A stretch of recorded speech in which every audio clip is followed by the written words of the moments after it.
Now let's look at graphing cube root functions. Well, if you look at a cube root, what I mean by cube root function is the basic function is y is equal to cube root of x. And if you look at the basic form, it's going to look a lot like square root of x, except it's going to be flatter. So the starting point, just like square root of x, is 0, 0. If this is square root of x, the key about y is equal to square root of x is it starts at 0, 0. It starts off a little steeper and gets flatter and flatter and flatter. Cube root of x simply starts off at the same place and it gets flatter quicker. So it looks something like that. We'll plug in some points in a second and see. But also the thing about cube root of x is it goes in both directions and it's just a symmetrical graph in the other direction. So we can kind of see this by doing an xy graph. Let's start off 0, of course, is 0. Now, if x is going to be 1, then y is 1. The cube root of 1 is 1. If x is 8, the cube root of 8 is 2. And then if it is 27, it's going to be 3. That's how we see it so flat. It's 1, 1, and then the next one is 8, 2. And then pretty soon you can't even see it, 27, 3. It's going to be well off the graph. However, in a negative direction, the cube root of minus 8 is simply going to be minus 2, and the cube root of minus 27 is just equal to a minus 3. So there's a certain symmetry about it, where the cube root of 8 is 2, the cube root of minus 8 is simply going to be a minus 2. And the cube root of 27 being 3, the cube root of negative 27 is going to be a minus 3. And that gives us that symmetry. This is actually symmetry across the origin, and this is what we know as an odd function.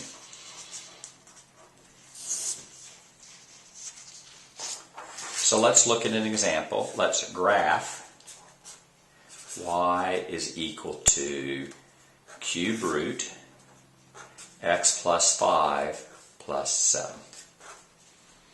So the first step is to find the starting point. Now here the starting point is, you can think of it as very much like a vertex in a parabola, right? The starting point here is simply hk.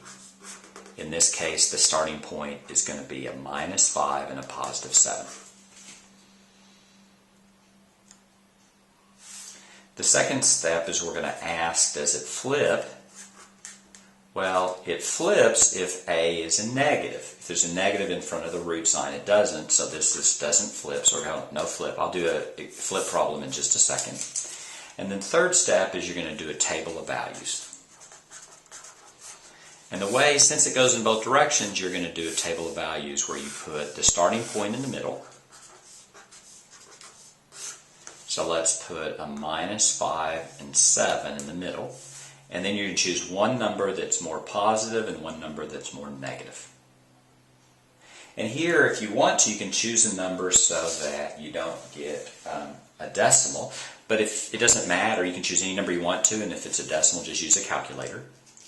Now cube root, I know the cube root of 8 is 2, so if I put x equals 3, then that's going to give me an even number, a number we don't have to use a calculator for.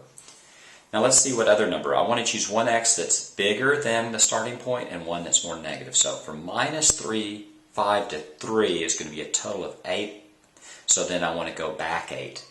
So minus 5 minus 8 is going to be minus 13, I think. Is that right? 8, 9, 10, 13.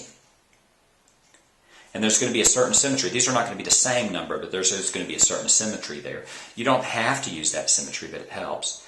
So let's start there. Y is equal to cube root minus 13 plus 5 plus 7.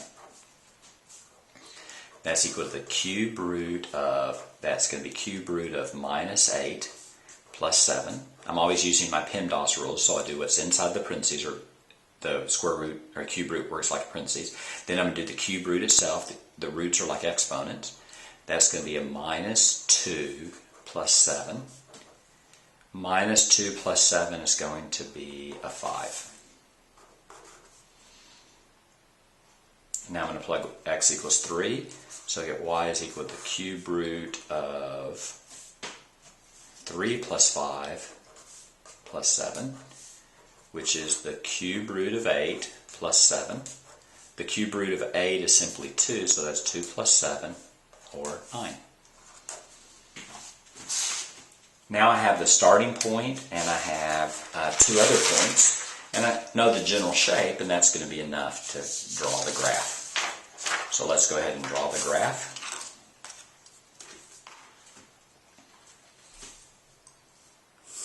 X-axis, y-axis,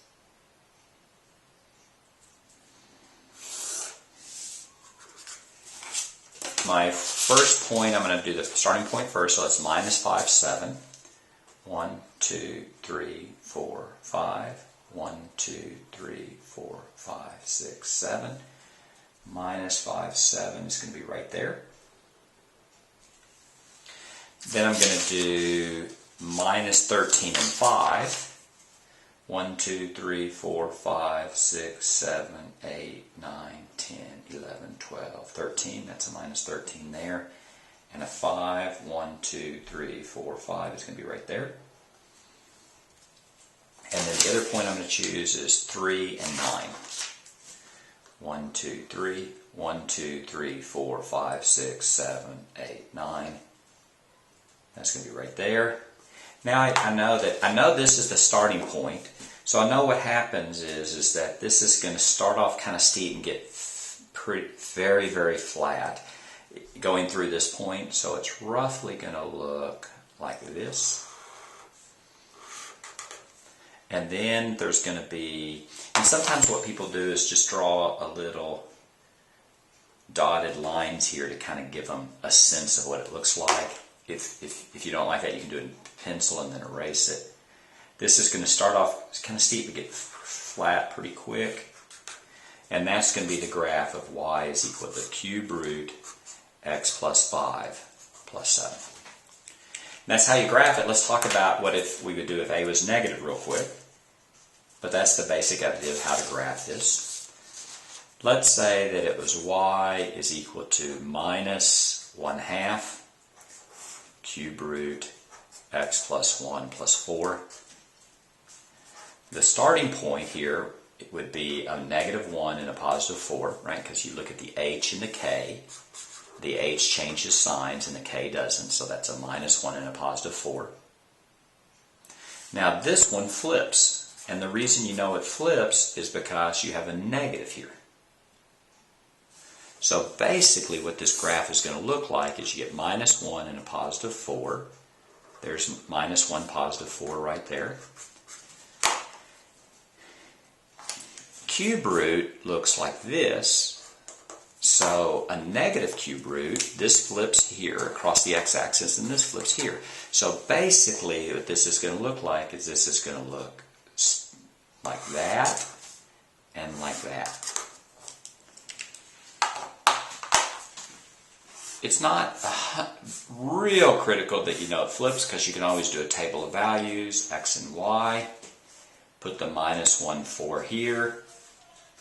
I would use 0 because if you have 0, 0 plus 1 is square root of 1. Oh, I can't use 0 because I can't do a negative. Oh, yeah, I can. So 0 plus 1 is 1. So that's y is equal to minus 1/2 square root. I'm sorry, cube root 0 plus 1 plus 4. The cube root of 1 is 1, so that's minus 1/2 times 1 plus 4. Minus 1/2 times 1 is minus 1/2, so that's going to be a 3.5 or 3 1/2. Now, from minus 1 to 0 is 1, so I'm going to go back 1, so that's a minus 2. That's going to be y is equal to minus 1/2 cube root of minus 2 plus 1 plus 4. Minus 2 plus 1, that's the cube root of minus 1. Now here there's a certain symmetry to it, but not exactly. I mean, it's not the same number. This is the cube root of minus 1, which is minus 1 times a minus 1/2 plus 4. A negative times a negative is positive, so that's going to be 4.5, 4.5. And then you can plot those, and you'll see it. This is 0, 3.5 is about there. Minus 2, 3.5 is about there, and you see that the graph is just what we thought it looked like. Anyway, that's how you graph cube root functions. Now, what about domain and range? The domain and range of cube root functions. The domain is always all real numbers, and the range is always all real numbers. So that's pretty straightforward. All real numbers, both ways it's called sometimes. That's how you graph cube root functions.